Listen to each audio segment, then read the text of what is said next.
programa Corte Suprema presenta informaciones jurídicas de varios países del mundo.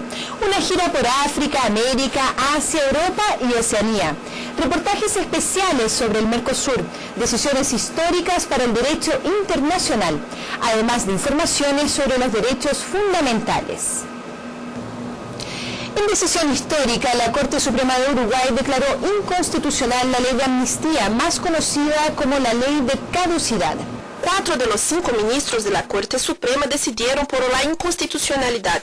De acuerdo con los magistrados, la ley de caducidad no podría haber sido aprobada, pues no obtuvo la mayoría de los votos necesarios en el Congreso. Además, ella hiere el principio de la separación de los 3 poderes, pues obliga el judicial a pedir permiso al Ejecutivo para iniciar investigación sobre casos de violación a los derechos humanos cometidos durante la dictadura militar. En nuestra Constitución, la división de poderes es fundamental. Pensamos que ha sido muy positivo, es un hecho positivo que engrosa nuestra teoría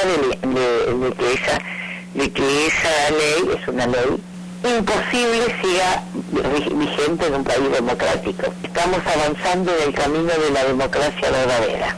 La inconstitucionalidad de la ley de caducidad, también conocida como la ley de amnistía, fue declarada por la Corte Suprema de Uruguay para el caso de la profesora Nívia Sabal Sagaray, torturada y asesinada en un cuartel en 1974. El proceso tuvo inicio en febrero de este año, cuando el presidente Tabaré Vázquez aceptó el pedido del Ministerio Público sobre la inconstitucionalidad de la ley para el caso de la profesora.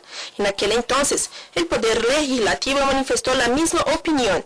Promulgada en 1986, la ley impidió el juicio de militares y policías que participaron activamente de la dictadura de Uruguay entre 1973 y 1985.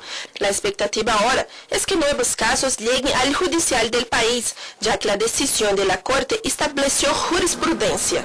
Y en nuestra entrevista de hoy vamos a ver cómo repercutió la inconstitucionalidad de la ley de caducidad.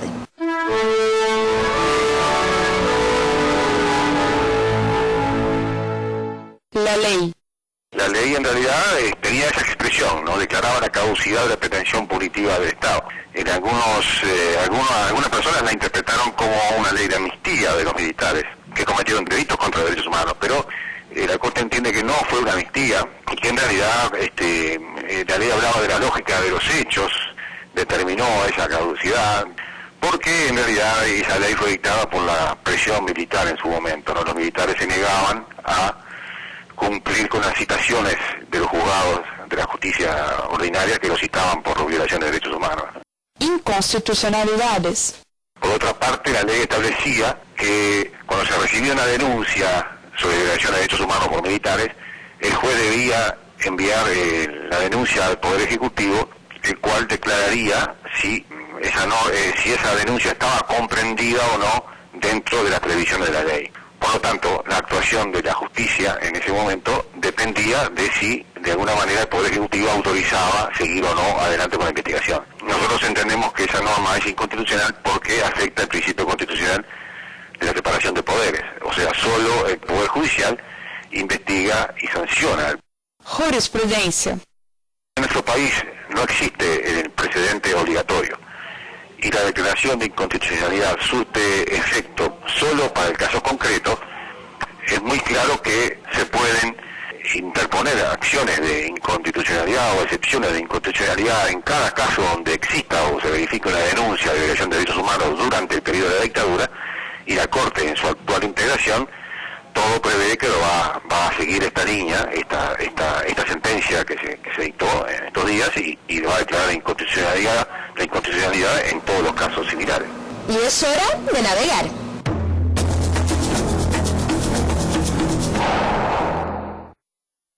En Nicaragua, la Corte Suprema de Justicia aprobó la acción de inconstitucionalidad de la reforma hecha a la Constitución en 1995, que prohibía la reelección consecutiva a cargos del Ejecutivo. Según los magistrados, la reforma de la Constitución violaba los derechos humanos y constitucionales del actual presidente de Nicaragua, Daniel Ortega. La decisión tomó como base las recientes alteraciones constitucionales hechas en Costa Rica y Colombia, que pasaron a permitir la reelección de sus representantes. Con la medida, Daniel Ortega Ortega, además del vicepresidente y los alcaldes, podrán concurrir nuevamente a los cargos en las elecciones de 2011.